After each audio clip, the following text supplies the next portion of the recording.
Okay, so this set of notes is over Pilgrims and Puritans. You can see on this first slide, the essential question is, what were the primary reasons for the Puritans and Pilgrims settling in the New World? This we do not answer right away. We wait until the end, and this is our summary. So we're going to write, 1 to 3 sentences or so, complete sentences, on answering this question. So let's look at our first slide. So we have religious freedom. So back in Europe in the 1500s, there was problem with people practicing religion freely. We have a very large Catholic society across a lot of Europe, and trying to veer off of that and do something different was frowned upon. So we have the Protestant Reformation, and basically what this does is it gets people off of the side of the Catholic Church, because what the Catholic Church was doing was saying that you had to pay indulgences in order to get into heaven. So you're going to have to pay in gold or goods to the leaders of the church in order for them to grant you access to heaven. Um, there was a big pushback on that. So we have the Protestant Reformation. So this is the Protestant religion forming and saying, no, we can practice how we want to. We can talk to God directly, and that's how our access to heaven. We don't need you to do that. So we have the forming of the Church of England. This is where the king is actually the head of the church. So there is no separation between church and state. And so the king as the head, there's a hard, um, it's not easy for the king to completely leave the Catholic faith. So while we have a Protestant religion in the Church of England, it's not necessarily what we would think as it is today. So it still has the feel, some of it, of this Catholicism that was going on prior to this.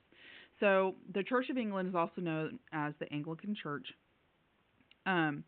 People that were not following along with the Anglican Church were persecuted. So, like I said, it has a kind of a Catholic feel. It's different than what it was before, but people were not necessarily on board with it. So we have people that are separating away from this church. So the Pilgrims, they're a religious group, and they face persecution because they don't want to go along with the Church of England. They don't want to be a part of the Anglican Church. They have a different view of what should be going on. So your first question on this slide, or your only question on this slide, is who were the Pilgrims? So you can see I've already taken notes over here. And the Pilgrims, what you essentially need to know is they're separatists. They are a religious group who faced persecution because they separated from the Church of England. So separation is a big part of what the Pilgrims were. So it's not that they're not religious, they are religious. They're just not seeing the same views as what's going on with the Church of England. Like I said, there's a lot of a Catholic feel going on during this time. Okay, so our next question, in what year did the Pilgrims on the Mayflower settle in Massachusetts? Well, originally the Pilgrims were granted a charter to settle in Virginia. So they actually first left England, and a lot of them tried to settle in Holland. Later, they get permission to settle somewhere else. England would rather them just go away, which is, it works out for everybody eventually. So they get a charter and they sail to the New World, and they're supposed to be landing in Virginia. Well, they don't. They end up off of the coast of Massachusetts in Cape Cod, and they will call their settlement Plymouth. And this is named after the port that they left in England, and so they just renamed it the same thing. And so the answer to this question, what year did Pilgrims settle in Plymouth? This would be 1620. Okay, so this is after the first permanent English settlement, which is Jamestown. I wanted to talk about Puritans and Pilgrims first, but we're going to come back to Jamestown later.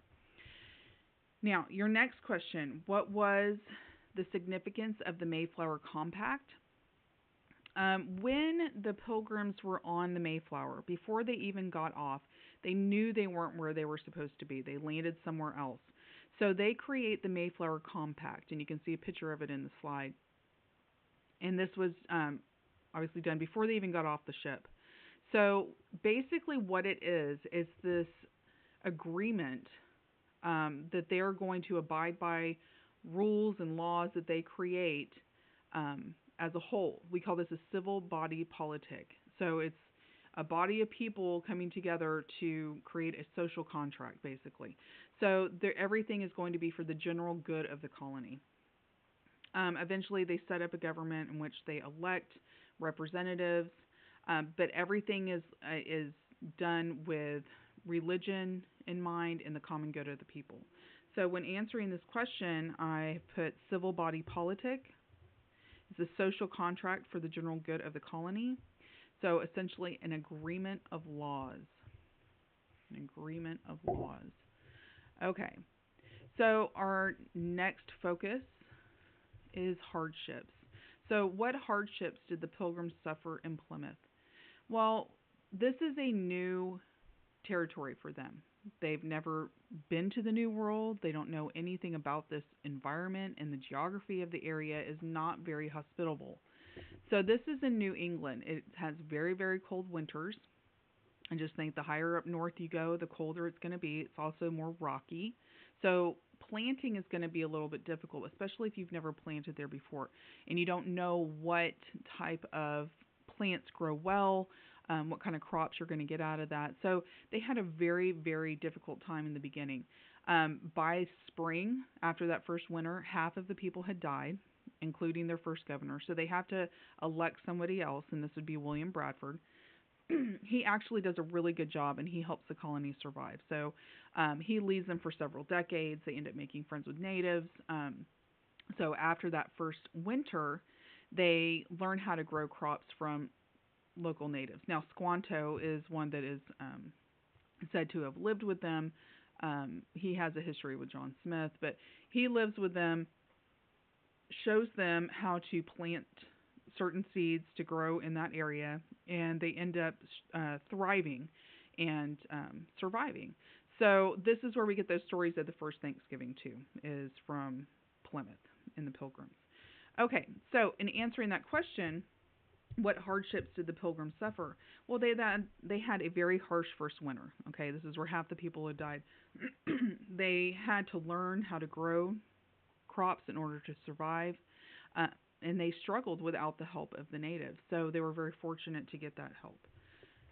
Okay, so let's move on to Puritans. All right. So Puritans, they're a little different than the Pilgrims. They're both coming to the New World for religious reasons. But they had a different view about the Church of England. They didn't want to separate entirely from the church. They liked the Protestant views that are going on.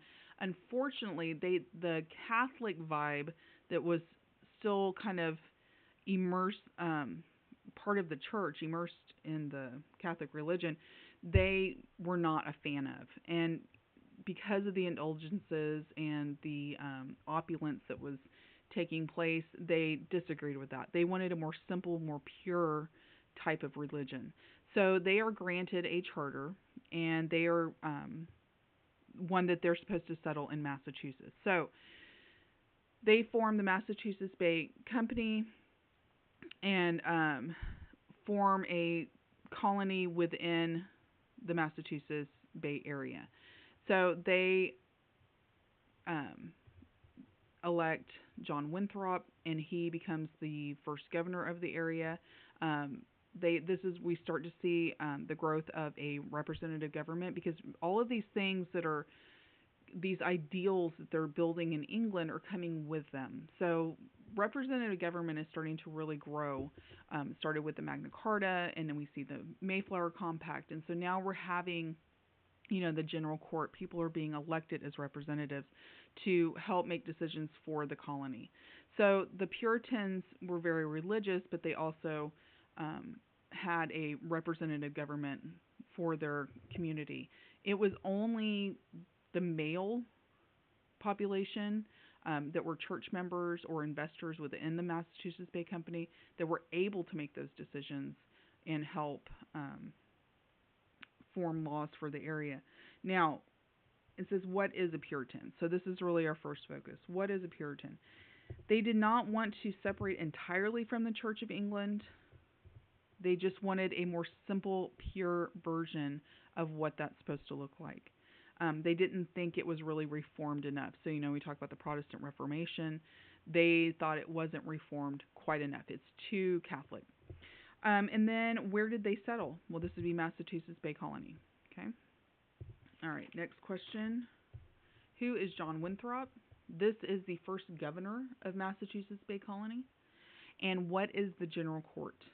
These are elected representatives who are church members and investors that vote on issues and laws for the community, and they are only male. So, why this is important is because it's just another form of self-government or representative government for the New World. So, they're bringing these ideals with them from England. It's not like they show up and then all of that stuff goes away.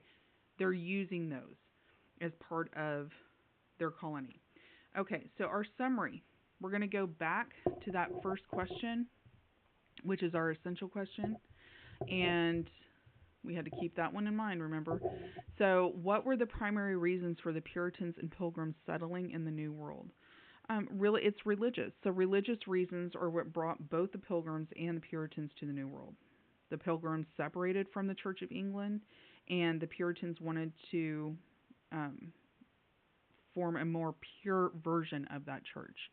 Okay, so now that we've done this together and you can see how I do it, you kind of know what you're looking for. So I'm giving you more information to kind of build a background story for you within these PowerPoints, but you're looking for specific things. You need to paint the picture. So we're telling a story every time, and then you have to pull out the most important information. And so I'm going to guide you through these as we go throughout the year.